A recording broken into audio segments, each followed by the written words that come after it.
ជំរាបសួរបងប្អូនទាំងគ្នាស្វាគមន៍មកកាន់ Channel YouTube YST ថ្ងៃនេះខ្ញុំបាទមកបង្ហាញជាថ្មីតាក់ទងជាមួយនឹង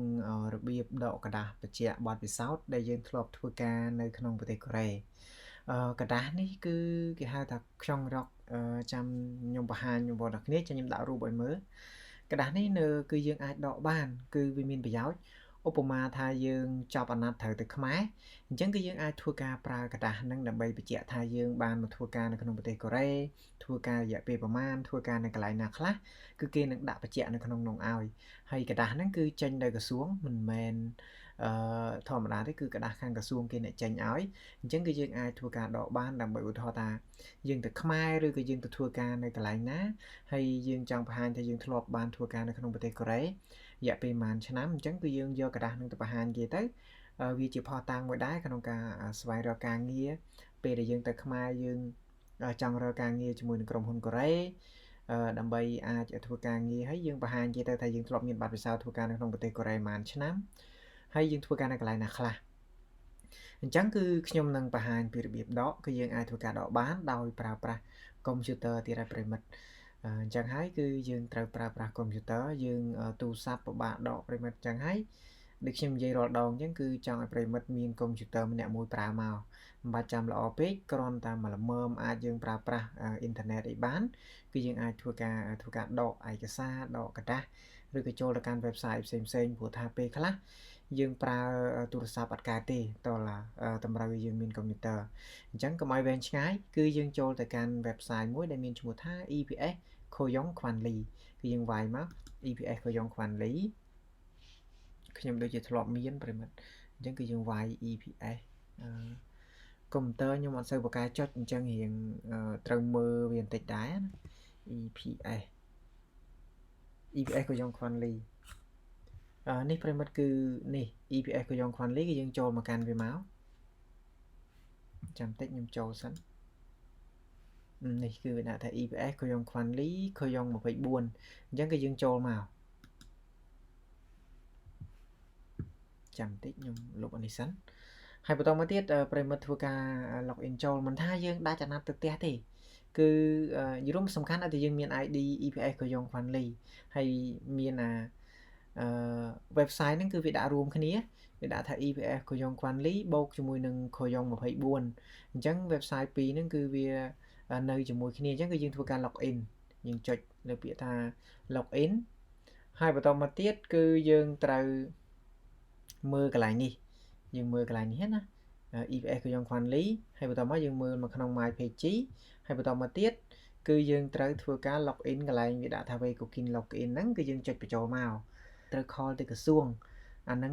យើងស្វែងរកខ្លួនអាចកើតទេខ្ញុំធ្លាប់ធ្វើវីដេអូបង្ហាញតែគឺយើងត្រូវតាក់ទងទៅខាងក្រសួងគឺយើងសុំ ID គេត្រឡប់មកវិញអញ្ចឹងគឺយើងធ្វើការ login បញ្ចូលមកយើង login ចូលបន្ទាប់ពីយើង login ចូលហើយគឺវាកន្លែងនេះគឺវាទាមទារថ្ងៃខែឆ្នាំកណាត់6ខ្ទង់ពេលខ្លះវាទាមទារពេលខ្លះក៏វាអត់អាហ្នឹងគឺវាអត់ទៀងទេបើសិនជាវាទាមទារគឺយើងដាក់បញ្ចូលមកយើងដាក់បញ្ចូលថ្ងៃខែឆ្នាំកណាត់យើង6ខ្ទង់ចូលបន្ទាប់មកយើងចុចហាក់គិនមកឥឡូវយើងវាយបញ្ចូលសិននេះបន្ទាប់ពីយើងដាក់បញ្ចូលហើយគឺរួចរាល់ហើយដោយសារខ្ញុំ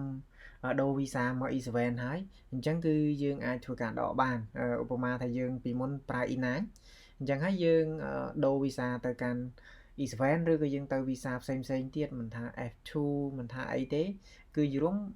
សម្រាប់กระดาษហ្នឹងគឺគេបញ្ជាក់បានតែក្នុងប្រភេទវីសា E9 ទេអញ្ចឹងយើងមានសុពលភាពធ្វើការក្នុង E9 ប្រហែលឆ្នាំគឺគេដាក់ក្នុងហ្នឹង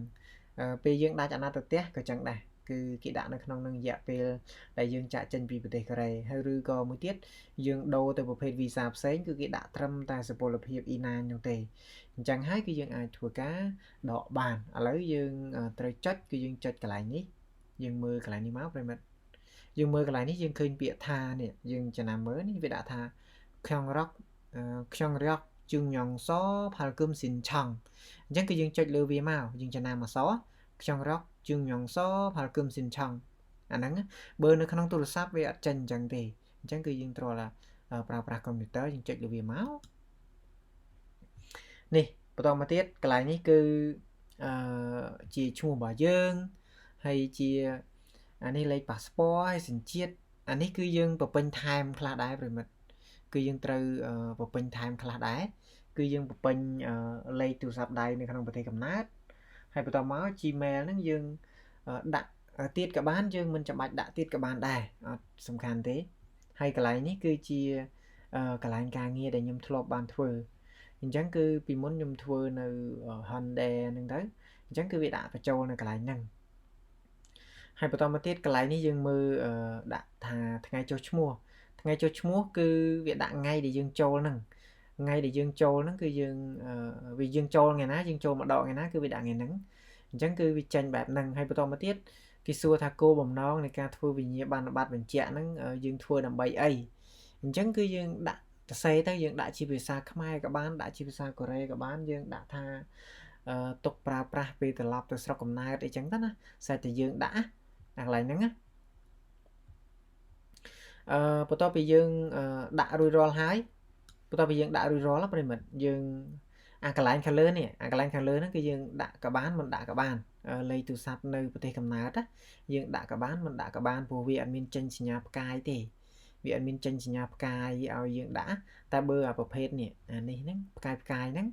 ងគឺយើងត្រូវតែដាក់អញ្ចឹងគឺអាថ្ងៃខែដែលយើងចុះឈ្មោះហ្នឹងយើងចូលមកក្នុងកម្មវិធីហ្នឹងថ្ងៃណាគឺវាចេញថ្ងៃហ្នឹងអញ្ចឹងគឺយើងដាក់វាមកហើយអានេះក៏យើងដាក់ដូចគ្នាពេលដែលយើងដាក់ហើយយើងចុចលើពាក្យថាដាក់ពាក្យមកនៅពេលដែលយើងចុចថាដាក់ពាក្យហើយគឺវានឹងចេញกระดาษមកពីស្លឹកវាចេញกระดาษមកពីស្លឹកគឺមានជាភាសាកូរ៉េមួយនិងជាភាសាអង់គ្លេសមួយហើយអញ្ចឹងហើយគឺយើងអាចធ្វើការថត screen វាទុកឬក៏យើង down វាជាប្រភេទ file PDF បានអញ្ចឹងគឺយើងអាចធ្វើការ download វាបានឥឡូវយើងបំពេញអានេះចូលហើយបន្តមកទៀតយើងចុចលើពាក្យថាដាក់ពាក្យមកអញ្ចឹងបន្ទាប់ពីយើងដាក់រួចរាល់ហើយយើងមើលកន្លែងនេះគឺវាមាន2ការធ្វើវិញ្ញាបនបត្រអាជីពហើយជាមួយនឹងខ្យងរ៉ុកនេះអញ្ចឹងគឺយើងចុចលើវាមកយើងចុចលើមួយណាក៏បានដែរយើងចុចទាំងពីរមកអាមួយភាសាកូរ៉េអាមួយទៀតជាភាសាអង់គ្លេសអញ្ចឹងយើងចុចលើភាសាខ្មែរនេះមកយើងចុចលើភាសាខ្មែរវាចេញមកអញ្ចឹងហើយគឺយើងធ្វើការ download វាមកយើង download វាមកអានេះជាភាសាកូរ៉េអានេះជាភាសាអង់គ្លេសហើយបន្តមកបើយើងចង់ដកជាភាសាអង់គ្លេសមួយទៀតអានេះយើងថត screen វាមកណាយើងថត screen ហើយយើងកាត់វាស្អាតមកហើយបន្តមកទៀតយើងចូលទៅ download ជាភាសាកូរ៉េមួយទៀតយើងចុចកន្លែងហ្នឹងហើយបន្តមកយើងចុចជាភាសាកូរ៉េយើងចុចយកកន្លែងខ្យងរ៉ុកជើងយ៉ាងសជូរ៉ុកហ្នឹងយើងចុចវាមកបន្តមកយើងព្រមវា